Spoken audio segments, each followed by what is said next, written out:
with you, Vice President Biden. Senator Sanders has won more of the Hispanic vote than you in several key states so far. In fact, he doubled your support in California among Hispanics. He almost tripled it in Nevada. So why is your message not resonating with Hispanic voters? Well, look, my message is resonating across the board. Every single state we've been in, there's been a significant turnout. In Virginia, turnout was up 70%. They voted for me. He didn't bring them out. I brought them out. And number two, look what's happened in Mississippi. Look what's happened in North Carolina. Look what's happened in Washington State. Look what's happened across the board. Why is it that I'm winning all those places? What's the reason? What's the reason? The reason is because they know I am a Democrat with a capital D who, in fact, believes that our base is the base of the Democratic Party, which are hardworking men and women who, in fact, are high school educated, African Americans and minorities, including Hispanics, but all minorities, suburban women, people who, in fact, have a sense of our place in the world.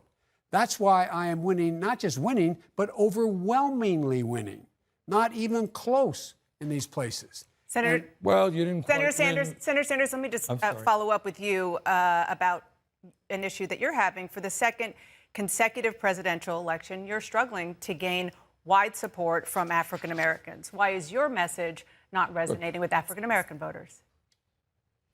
Here is what I believe is happening, and this is an important point, and why I decided to run for president.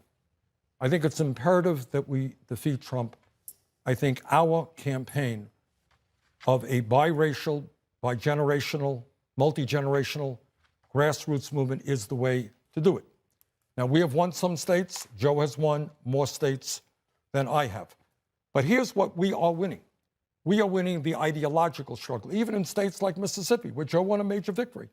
Turns out that a pretty good majority of the folks there believe in Medicare for all. And that's true in almost every state in this country. And the other issue that we don't talk enough about is we are winning the generational struggle. Depending on the state, we're winning people 50 years of age or younger, big time people 30 years of age and younger. I frankly have my doubts. Look, if I lose this thing, Joe wins. Joe, I will be there for you. But I have my doubts about how you win a general election against Trump, who will be a very, very tough opponent, unless you have energy, excitement, the largest voter turnout in history. And to do that, you are going to have to bring young people who are not great voters. They don't vote in the kinds of numbers they should into the political process. You're going to have to bring Latinos, who are great people who have the agenda that we need, but also don't vote in the numbers that we need. I have my doubts that Vice President Biden's campaign can generate that energy and excitement and that voter turnout. I will do that. And by the way, just get this straight.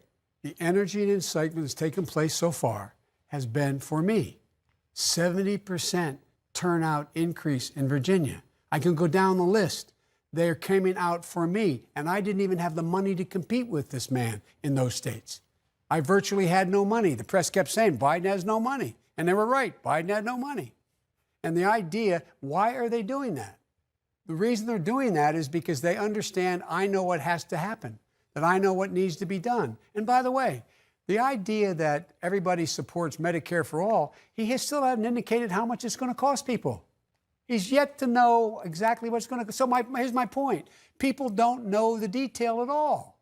And the fact is, I am winning overwhelmingly among Democratic constituencies across the board. Thank you. Thank you.